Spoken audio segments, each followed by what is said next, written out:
ఒకప్పుడు మనిషిని కలిస్తే ఎలా ఉన్నావు అని అడిగేవాళ్ళు. కానీ ఇప్పుడు ఆ పలకరింపు వెనుక ఒక రకమైన క్యాల్కులేషన్ కనిపిస్తోంది.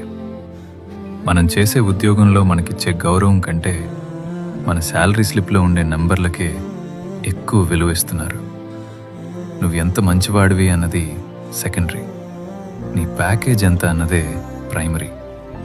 నిజంగా చెప్పాలంటే ఇది చాలా హార్ష్ రియాలిటీ. మనిషి ఎదుగుదలని వాడి క్యారెక్టర్తో కాకుండా వాడి బ్యాంక్ బ్యాలెన్స్తో కొలుస్తున్నారు. మన చుట్టూ ఉన్నవాళ్ళు మనని ప్రేమగా చూస్తున్నారా లేక ఒక కమర్షియల్ యాసెట్లా చూస్తున్నారా అర్థం కానంతగా లోకం మారిపోయింది. ఒక మంచి పడే స్ట్రెస్, పక్కన పెట్టేసిన తన ఇష్టాలు, ఆఫీస్లో పడే కష్టం, ఇవేవి ఎవరికీ అనవసరం. అందరికీ కావాల్సింది మన స్టేటస్ మాత్రమే. కానీ ఒక్కటి గుర్తు